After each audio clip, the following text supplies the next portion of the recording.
Praise the Lord.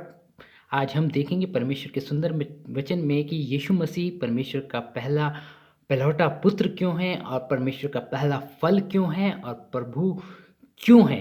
हम ये देखेंगे क्योंकि ये क्वेश्चन खास उन मसीह लोगों के लिए है जो परमेश्वर के बारे में जान रहे हैं और दुविधा में हैं, और ताकि वो मोटिवेट हों इस वचन के द्वारा।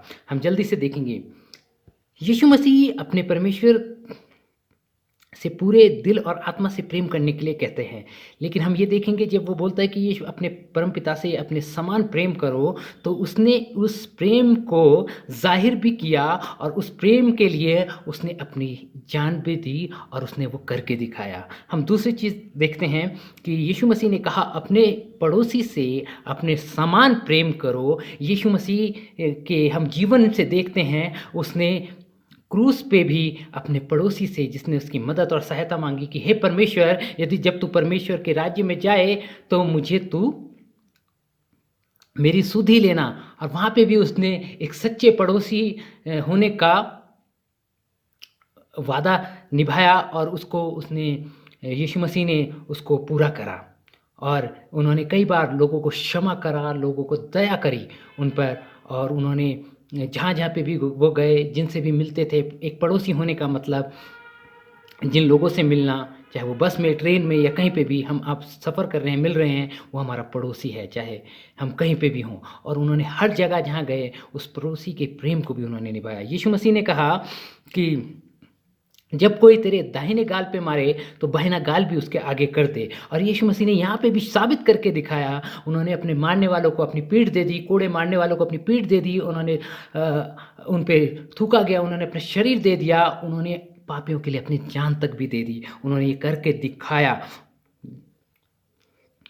यीशु मसीह ने बोला क्षमा करो तो तुम्हें क्षमा किया जाएगा। यीशु मसीह ने देखिए कितने क्रूस में चढ़ने के बाद भी और उस अपने जीवन के अंत क्षणों में भी यीशु मसीह ने क्या किया। वो लोग कहा कि मैं तुम्हें क्षमा करता हूँ, परमेश्वर तुम्हें क्षमा करे, क्योंकि ये नहीं जानते ये मेरे साथ क्या करते हैं।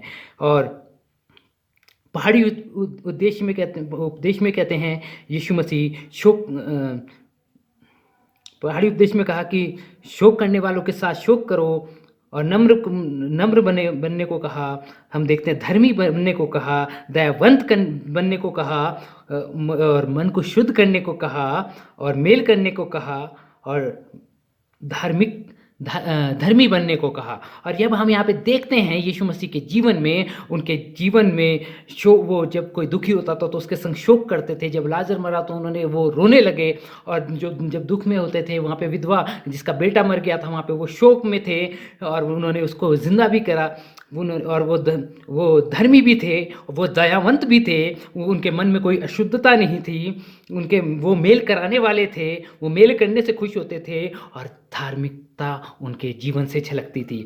और हम देखते हैं वो क्यों हैं, वो मुर्दों में से जी उठे। दूसरा कोई नाम नहीं जिस सृष्टि में मुर्दों में से जी उठा, दूसरा कोई नाम नहीं जिसने मृत्यु को हराया, दूसरा कोई नाम नहीं जिसके जीवन में एक भी असत्य ना हो, दूसरा कोई नाम नहीं जो अंधकार सी ज्योति की ओर ले जा सकता है। और मुर्दों को उन्होंने जिलाया और खुद मुर्दों में से जी उठे। और एक और भी कारण यह है कि वहाँ पे सब ये जब उनकी हिस्ट्री देखती है तो वहाँ पे सब सिर्फ उनके साथ साथ उनके हर जगह पे गवाह थे। और जब वो परमेश्वर स्वर्गदूत उन्हें स्वर्ग में ले जा रहे थे तो वहाँ पे भी 500 लोग इस बात के गवाह थे। और मैं आपको बताता चाहता हूँ कि जो भी 10 आज्ञाएं यीशु मसीह के थी, तो अपने परमेश्वर को छोड़, दूसरा ईश्वर न मानना, मूर्ति पूजा न करना, परमेश्वर का नाम व्यर्थ ना लेना, विश्राम दिन का पालन करना, माता पिता का आदर करना, खून न करना, व्यभिचार न करना, चोरी न करना, किसी को विरुद्ध झूठी साक्षी न देना, तो किसी का लालच न करना, ये 10 के 10 रूल्स को उन्होंने जीत लिया। वो आज्ञा को तोड़ने नहीं, आज्ञा को पूरा करने आए, व्यवस्था को तोड़ने नहीं, व्यवस्था को पूरा किया। और मैं आपको ये भी बताना चाहता हूँ कोई दूसरा नाम नहीं, इसीलिए यीशु मसीह ही मार्ग, जीवन और सत्य है, और कोई दूसरा रास्ता हमारे पास नहीं है। हम जितना भी जान लें उस परमेश्वर के पुत्र को और उसकी महिमा में आगे बढ़ते जाएं। और यदि हम इससे भी ना माने तो यीशु मसीह ने जाते जाते से पहले एक बात कही कि अगर तुम मुझे इन चीज़ों से भी नहीं मान रहे, तो जो कार्य मैं करता हूँ, कम से कम उसका प्रतीति करो। उन कार्यों से मुझे जान लो कि मुर्दों को कोई जिला नहीं सकता और मर के कोई दूसरा ज़िंदा नहीं हो सकता बिना अपने पिता परमेश्वर की आज्ञा के, बिना परमेश्वर के, जब तक उसके पास उसकी अथॉरिटी ना हो, हमें जान लेना चाहिए। और आज आप ब्लेस हो गए होंगे, आज आपकी आँखों से वो जो धुंधला-धुंधला पर्दा था, वो भी हट गया होगा, क्योंकि परमेश्वर का वचन अंत के दिनों में गहराई से बात कर रहा है। परमेश्वर आप सबको ब्लेस करे, यीशु मसीह के नाम से मांगते हैं, सुने और ग्रहण करें। आमीन। Praise the Lord. God bless you all. God bless you all. परमेश्वर आप सबको आशीषित करे और अपने मीठे सुंदर वचन में और बढ़ाते रहे। आमीन।